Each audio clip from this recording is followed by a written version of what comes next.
और दूसरा ये बताएं मरवत साहब कि ये जो रवैये में तब्दीली आई है वज़ीर आला के भी और पाकिस्तान तहरीक इंसाफ के भी, ओवरऑल ऐसी कोई टकराव की तरफ वो नहीं जा रहे, बल्कि वो कोऑपरेट करने की, कोएग्जिस्ट करने की बात कर रहे हैं। इसके पीछे क्या गवर्नर राज की थ्रेट ने काम दिखाया है, या जो तहरीक इंसाफ पे पाबंदी के हवाले से भी कुछ मुख्तलिफ बातें होने लग गई थी उसने काम दिखाया, या DGISPR की प्रेस कॉन्फ्रेंस तो थी ही काफ़ी ज़्यादा सख्त थी, उसमें तो जो है प्रेस कॉन्फ्रेंस के बाद लग रहा था कि वफाकी हुकूमत पाबंदी लगा देगी, इस तरह की बातें हुई भी, लेकिन क्या लग रहा है वो एक थ्रेट जो है वो काम दिखा गई है? देखिए, अगर थ्रेट हो भी ना, हम्म, तो कोई वजीर आला PTI का हम्म, ऑफिस में नहीं रह सकता है अगर वो अंडर थ्रेट काम करेगा। यानी इसका हम्म, मतलब ये है कि वो करेगा जो खान होते हुए नहीं देखना चाहता। हम्म, तो इसका मतलब ये है कि या कोई भी वज़ीर आला अंडर थ्रेट काम करेगा या फिर वो डट के काम करेगा। हम्म, डट के काम करने के नतीजे में थ्रेट है, और डट के काम न करने के नतीजे में फिर खान से जो है बासपुरस हो सकती है खान की जानिब से।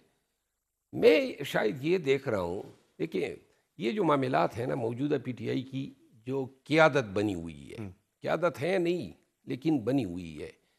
मैं आप कहते हैं ना मुफाहमत, कल नहीं परसों मंगल है, हम्म, तो मीडिया जाएगी अडियाला जेल के हम्म, सामने। मैं देख रहा हूँ कि इस दफ़ा शायद बेने भी नहीं जाएगी। अच्छा, बस ये नहीं जाएंगी?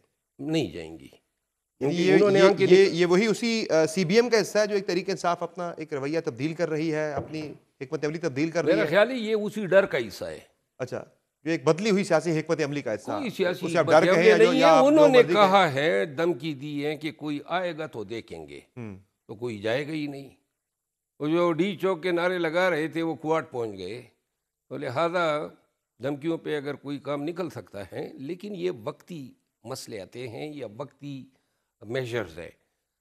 असल जो मैं देख रहा हूँ वो ये है कि गवर्नर राज के अलावा भी हुकूमत के पास ऑप्शंस हैं, हम्म, शायद वो ऑप्शन एक्सरसाइज हो जाए। कौन से मसलन? किसी और रोज़ इस पे रोशनी डालूंगा। एक तो जो बात हो रही है पिछले चंद दिनों से, एक तजवीज़ ज़ेर-ए-गौर है, बल्कि उस पर हुकूमत बात खुल के कर भी रही है कि पाकिस्तान तहरीक इंसाफ के जो अरकान कौमी असम्बली वो पार्लियामेंट के फ्लोर पे खड़े होकर ला तल्की का ऐलान करें, इमरान खान के बयानिए से, उनके तर्ज सियासत से। ऐसा हो सकता है, मुमकिन है ऐसा कुछ? मैं आपको एक अर्ज करूँ, जिस रात को अली अमीन ख़ान को उठाया गया, उस रात मेरा अली अमीन ख़ान से रब्ता हुआ। मैं गया वहाँ पे जिधर वो KP हाउस में थे।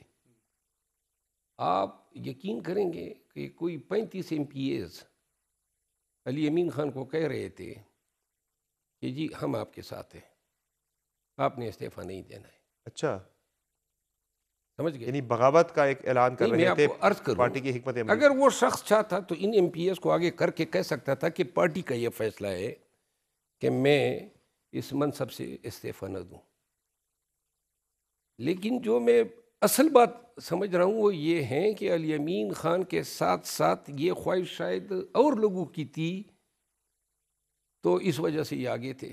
ये जो मेरी बात को उन्होंने कहा जी कि 90 के 90 लोग जो हैं वो सेनेटर की वोटों में मौजूद थे। हम्म, गवर्नर लगने की देर है, इन हाउस चेंज जो हैं वो बिल्कुल सामने नज़र आएगा। कितने लोग हैं? 35 का तो आपने कहा कि वो मेरा तो अली ख्याल अमीन है के साथ 30 से खड़े थे। 35 लोग हैं। और फिर आपको मैं अर्ज़ करूं, जिस सियासत पे अब ये चले गए, अदावत ही इतनी बढ़ गई है और PTI सिर्फ एक KP तक महदूद हुई है।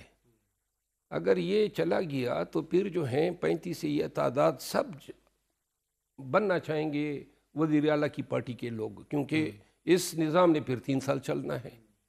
ये मॉडल बाय द वे हमने देखा है GB के अंदर भी और AJK के अंदर भी देखा है कि अ, इस तरह की तोड़फोड़ हुई है, वहाँ पे भी लोगों ने पार्टी से लातल्की का ऐलान किया है, AJK के अंदर भी और GB के अंदर भी। देखिए, PTI की पार्लिमानी पार्टी सियासत कहाँ पे होती है? हर महज़ब मुआशरे में पार्लियामान के अंदर होती है। KP के अंदर क्या हो सकता है ऐसा? और साहब कहते हैं KP तो बड़ा मजबूत कला है, वहाँ अगर ऐसा कुछ होगा, गैर फितरी को वहाँ पे तब्दीली लाने की कोशिश की गई तो बड़ा उसका रद्द-ए-अमल होगा, है ऐसा कोई? आना ऐसा कोई रद्द-ए-अमल? खतरा है ऐसा कोई? देखिए, गवर्नर राज लगने की देर है, हुँ, तब्दीली आ चुकी है। अच्छा। मैं कब कब बार बार कह रहा हूँ, 8 फरवरी से ये लोग जो हैं इनके साथ सेट है। हुँ, 8 फरवरी से जब नतीजे आ रहे थे, और ये दूध का दूध पानी का पानी हो जाएगा ना। इलेक्शन, अब देखिए पहले तो गवर्नर राज लगाने दो, ऑप्शंस हैं। पहले गवर्नर राज लगा के या इमरजेंसी लगा के, सही। इनके पास तो ये भी तरीका है कि किसी को इन्वॉल्व ही ना करें, यही निज़ाम जो है 3-4 साल चलाएं गवर्नर राज के इसके तहत। ज़्यादा देर सस्टेन नहीं कर सकता आपको, फिर उसके लिए जो है ना मुतमईन करना पड़ता है आपको। किसको? आपने अदालत को मुतमईन करना है, आपने पार्लियामेंट को मुतमईन करना है, मुतल्लिका असेंबली के अंदर भी जा रहा है। अच्छा, अदालत तो मुतमईन है, मुतमईन है। अदालत को तो इत्मीनान की जरूरत ही नहीं। अच्छा, दूसरा ये बताएं मरवत साहब कि अब आगे फिर आपको क्या नज़र आ रहा है पाकिस्तान तहरीक इंसाफ की सियासत? अब वो मुफाहमत की तरफ आना चाह रहे हैं, तो आप समझते हैं कि वो मुफाहमत की ट्रेन छूट चुकी है पाकिस्तान तहरीक इंसाफ से? अब कोई मुफाहमत नहीं है, मजीद सख्ती बढ़ेगी? मुफाहमत का मैंडेट है ही नहीं इनके पास। जिसके पास मैंडेट है वो तो अडियाला में है, और जब मैंडेट आपके पास नहीं है, किसकी जरूरत होगी मुफाहमत की बात करने की? मुमकिन है कि पार्टी में वो लोग जो मुफाहमत चाहते हैं उनकी खान साहब से मुलाकात करवा दी जाए। जो मुफाहमत चाहते हैं उनकी आजकल कोई औकात ही नहीं है पार्टी में, उनकी कोई पोजीशन ही नहीं है, उनको कोई पूछता ही नहीं। मुलाकातें तो फिलहाल बंद ही है, मुलाकातें तो नहीं होंगी, ये तो हुकूमत ने बड़ा खुल के कह दिया है कि मुलाकातें अब नहीं होंगी। देखिए ना, मैं आपको अर्ज करूँ ना, असल मसला तो वही था कि पीटीआई जब पेशावर से रवाना होती थी तो यहाँ पे जलजला सा आ जाता था, और कहाँ ये पीटीआई के जहाँ मुलाकातें कहते नहीं कराते हैं।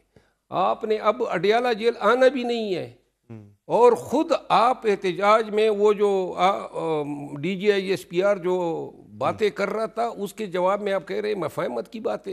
ये मफाहमत नहीं है, ये बेसिकली ये जो लोग हैं, मैं वाज़े तौर पे समझता हूँ ये डर चुके हैं। न ये इधर आएंगे अडियाला जेल के बाहर, न अब इनकी तहरीक जो है ना वो सिमट के खान से मुलाकात के बाद अब कहेंगे जी अडियाला जाने की तैयारी करो, ये तहरीक बनेगी। सही है, बहुत शुक्रिया मरवत साहब, आपने प्रोग्राम अपना कीमती वक्त। नाज़रीन, आपने तफसीली गुफ्तगू बुलादा की रुकन कौमी असम्बली शेर अफजल मरवत की, जिन्होंने बताया कि सोशल मीडिया जो है उसने पाकिस्तान तहरीक इंसाफ को आज इस नहज पर पहुंचाया है कि कहाँ इमरान खान की रिहाई का मामला और कहाँ अब मुलाकातों के लिए भी तहरीक इंसाफ को एक पूरी जद्दोजहद करना पड़ रही है।